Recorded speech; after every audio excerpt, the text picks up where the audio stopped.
Good afternoon, everyone. Good afternoon. Good afternoon. Good afternoon. Thank you all. Thank you, thank you. Thank you, thank you. So let me say, and I love you back. And I love you back. So let me say, my heart is full today. My heart is full today, full of gratitude for the trust you have placed in me, full of love for our country, and full of resolve. The outcome of this election is not what we wanted, not what we fought for, not what we voted for, but hear me when I say, the light of America's promise will always burn bright.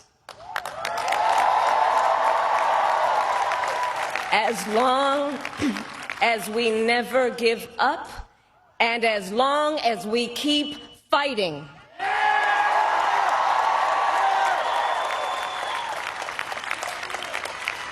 To my beloved Doug and our family, I love you so very much. To President Biden and Dr. Biden, thank you for your faith and support.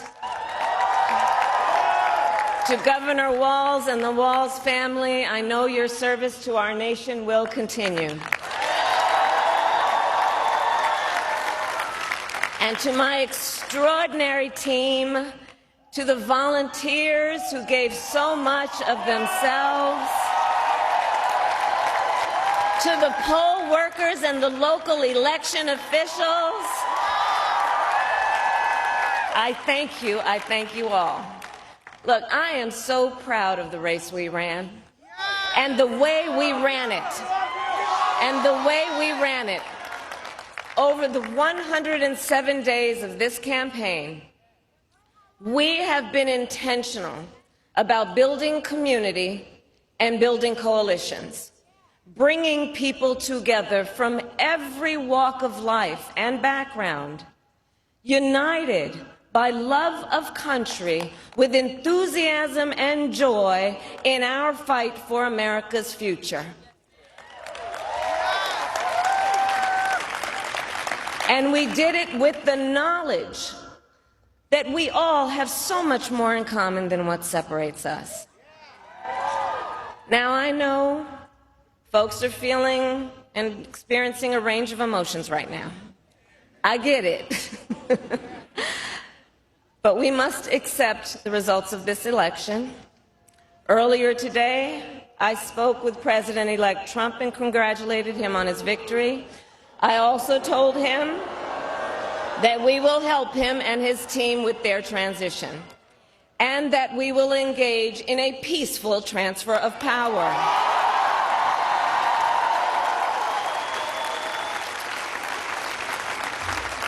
A fundamental principle of American democracy is that when we lose an election, we accept the results. That principle, as much as any other, distinguishes democracy from monarchy or tyranny, and anyone who seeks the public trust must honor it. At the same time, in our nation, we owe loyalty not to a president or a party, but to the Constitution of the United States.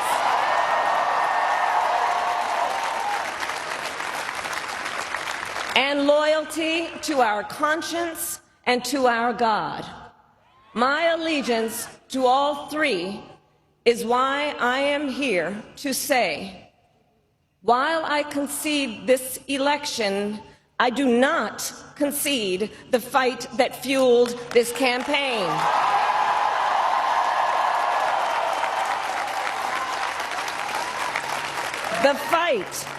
The fight for freedom, for opportunity, for fairness, and the dignity of all people.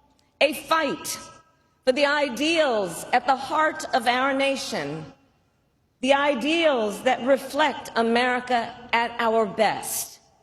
That is a fight I will never give up.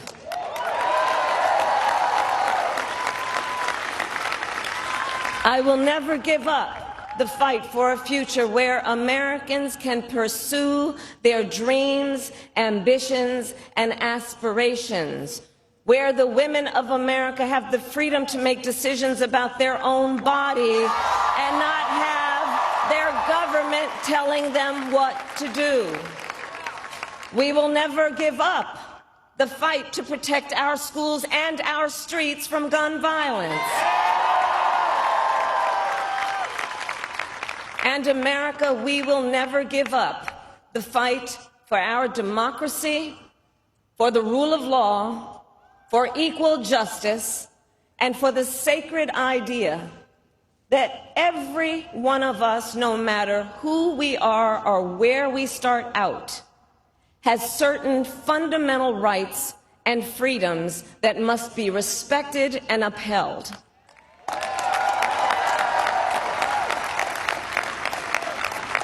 And we will continue to wage this fight in the voting booth, in the courts, and in the public square.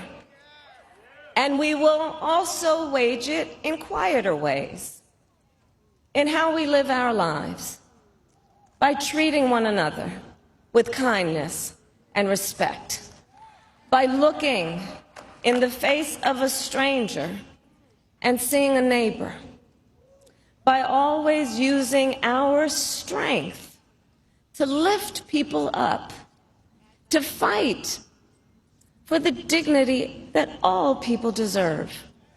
The fight for our freedom will take hard work, but like I always say, we like hard work. Hard work is good work. Hard work can be joyful work. And the fight for our country is always worth it. It is always worth it.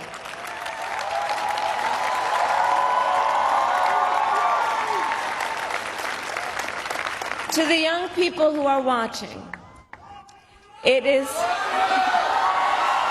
love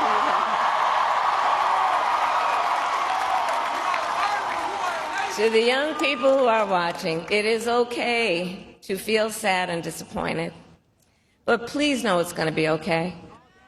On the campaign, I would often say, when we fight, we win. But here's the thing. Sometimes the fight takes a while.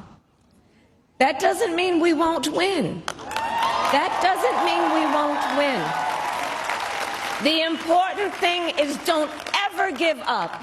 Don't ever give up. Don't ever stop trying to make the world a better place. You have power. You have power.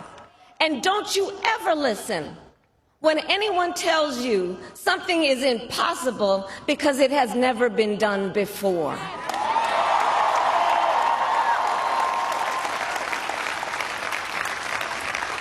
You have the capacity to do extraordinary good in the world.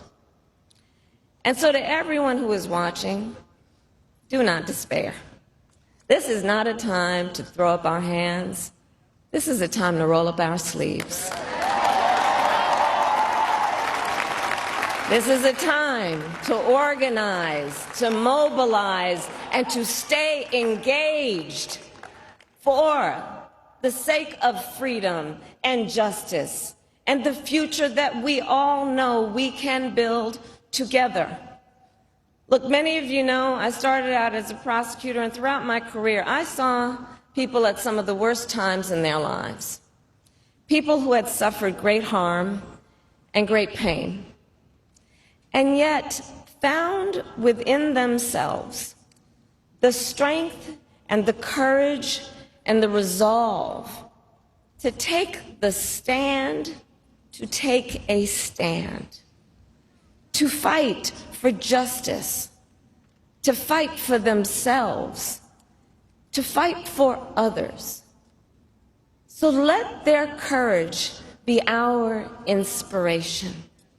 Let their determination be our charge. And I'll close with this. There's an adage an historian once called a law of history, true of every society across the ages.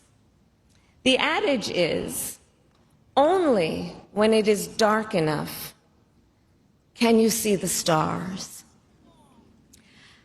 I know many people feel like we are entering a dark time, but for the benefit of us all, I hope that is not the case. But here's the thing, America, if it is, let us fill the sky with the light of a brilliant, brilliant billion of stars. The light of optimism, of faith, of truth, and service.